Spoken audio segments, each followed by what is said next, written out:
everybody, Sue here from Sierra Sewing, Quilting, and Vacuums. Hope you're having a great day. Today we are going to play with some applique. Applique is one of my favorite things, and I love to do it on the machine. And one day, this is one that I was just sewing out. I just didn't have anything better to do. Ha ha ha, that's not a thing. I was messing around, and I wanted to know why I have all these stitches that look like a blanket stitch is what the typical use for applique.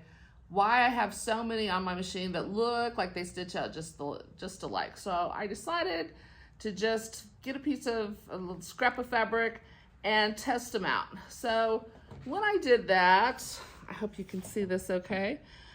I tested this one, and then right next to it was this stitch, and I wanted to know why those were different. And it turns out that on my machine, the difference is one stitched out in the middle of the machine and one stitched out to the right. So not a huge difference in the actual stitch. Again, I can change the length and the width to whatever I want, but it was just interesting to know what the difference of that was. And I just went kind of crazy, and I stitched a lot of those stitches out. This is one that I actually thought I would really like, but when I actually stitched it out, it was way too chunky, and I really haven't found a good use for it yet. I still think it's a cool stitch, but I haven't been able to use it for applique too much. As I go down the line, some of these are wider, some of them are facing the other direction, but the stitch that I decided that I really like is this one here. And the reason that I like it is it does 3 stitches on the outside of the shape, and then the bite is just 1 stitch. So it'll be 3 back and forth and back, and then bite, back and forth and back, and then bite. And what that does is it gives me a good thread coverage around the outside of my shape, which I really like. So anyway, these are just a bunch of them that I was playing with. One day here at the store, I got on one of our Janome machines, and look at all the different applications that one has. So again, some of them do stitches in between the bites, some of them do extra stitches in the bite. So it's nice to have all those options. Let's see what we can do with some of those. So this is a sample that I have. And again, around the outside of each shape, I've got the stitch that goes back and forth and back and then bites in. And I really like that it kind of gives me kind of like a little outline around the outside of that flower that kind of defines it a little bit. The other thing that you want to pay attention to when you're stitching is that I want all of the bites of my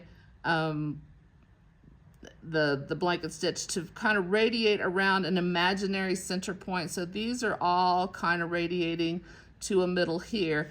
Then when I get to the actual V, I want that to poke into the actual center of the flower. Then when I come to the next petal, they'll go around this imaginary center. So you got to kind of pay attention to how you want your stitches to end up.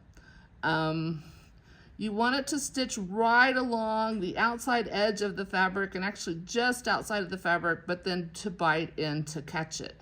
So that's going to hold it down in place really well. So this is the stitch that I used around the outside of the flower. Now the stem, I didn't care so much about highlighting that, so I just went fast on that one and did the one in, one bite, one in, one bite. So actually it stitched a little easier for me. This stitch, I don't know if you can see it very clearly on this one, but this one actually, the first bite goes in, the next bite comes out. So that I thought was a really nice stitch to go around these leaves, because sometimes leaves have little spiky things on there. You're not limited to just a blanket stitch when you're doing applique though. So there's hundreds of stitches on some of these new machines. So this one I thought was really fun, kind of this X stitch, and I thought that was really kind of cool to highlight the center of that flower. So you're not limited to just that blanket stitch. This one we had a lot of fun with.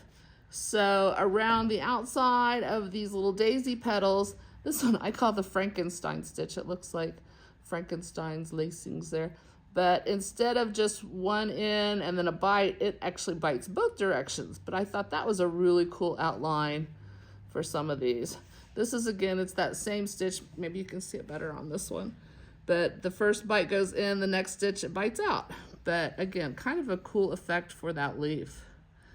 This one around the center, this is actually an heirloom stitch, but it stitches out like a little diamond, But around the center of that flower, I think it kind of makes it look lacy.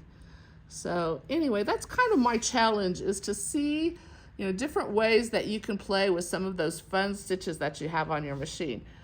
So anyway, give it a try, and I hope you have a lot of fun with this. Thanks so much, and we will see you soon. Bye-bye.